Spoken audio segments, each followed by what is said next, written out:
ನಮಸ್ತೆ, ಬಸವ ಆಕ್ವಾ ಅಕಾಡೆಮಿಗೆ ಸ್ವಾಗತ. ಇವತ್ ನಾನು ಬರೇ ಹೇರ್ ಫಾಲ್ ಬಗ್ಗೆ ಹೇಳ್ತೀನಿ. ಹೇರ್ ಫಾಲ್ ಅಂದ್ರೆ ಬರೇ ಇವಾಗ ಕೆಲವರಿಗೆ ತುಂಬಾ ಇವಾಗ ಜನರೇಷನ್ ಅಲ್ಲಿ ಏನಾಗುತ್ತೆ, ತುಂಬಾ ಅವರು ಸ್ಟ್ರೆಸ್ ಮಾಡ್ಕೋತಾರೆ, ಹೀಟ್ ಕ್ರಿಯೇಟ್ ಆಗಿ ಹೇರ್ ಫಾಲ್ ಆಗುತ್ತೆ. ಹೀಟ್ ಇಂದ ಹೇರ್ ಫಾಲ್ ಆದ್ರೆ ಇದೊಂದು ಗ್ರೀನ್ ಕಲರ್ ಸಾಕು.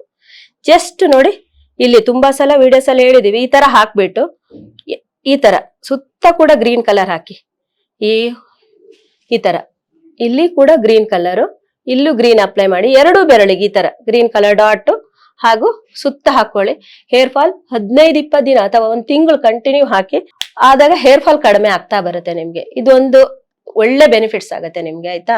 ಹಾಗೂ ಕೆಲವರಿಗೆ ಏನಾಗುತ್ತೆ, ಕೋಲ್ಡ್ ಇಂದ ಆಗಿರುತ್ತೆ, ಕೆಲವರಿಗೆ ಹೀಟ್ ಇಂದ ಆಗಿರುತ್ತೆ. ಅದ್ರಲ್ಲಿ ರಿಸಲ್ಟ್ ಬಂದಿಲ್ಲ ಅಂದ್ರೆ ನೋಡಿ, ಈ ಬ್ಲಾಕ್ ಡಾಟ್ ನ ಈ ತರ 4 ಡಾಟ್ ಇಟ್ರೆ ಆಯ್ತು.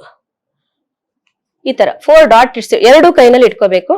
ಇದೇ ಒಂದ್ ವೇಳೆ ನಿಮ್ಗೆ ಇದು ಕೋಲ್ಡ್ ಇಂದ ಆಗ್ತಾ ಇದ್ರೆ ಖಂಡಿತ ಇದ್ರ ರಿಸಲ್ಟ್ ಸಿಗುತ್ತೆ. ಇದನ್ನ ಮಿನಿಮಮ್ 6 ಮಂತ್ ಆದ್ರೂ ಹಾಕ್ಬೇಕು. 3 to 6 month hockey hair fall ಖಂಡಿತ ಕಡಿಮೆ ಆಗುತ್ತೆ. ಅದ್ರ ಜೊತೆ ನಿಮ್ಗೆ ಎಸೆನ್ಸು ಚೆನ್ನಾಗಾಗುತ್ತೆ, ಬಾಡಿನಲ್ಲಿರೋ ಕೋಲ್ಡ್ನೆಸ್ ಕಡಿಮೆ ಆಗುತ್ತೆ, ಬ್ಯಾಕ್ ಪೇನು ಚೆನ್ನಾಗಾಗುತ್ತೆ, ಕಿಡ್ನಿದು ಎಸೆನ್ಸ್ ಏನಿರುತ್ತೆ ಅದು ಕೂಡ ಚೆನ್ನಾಗಾಗುತ್ತೆ.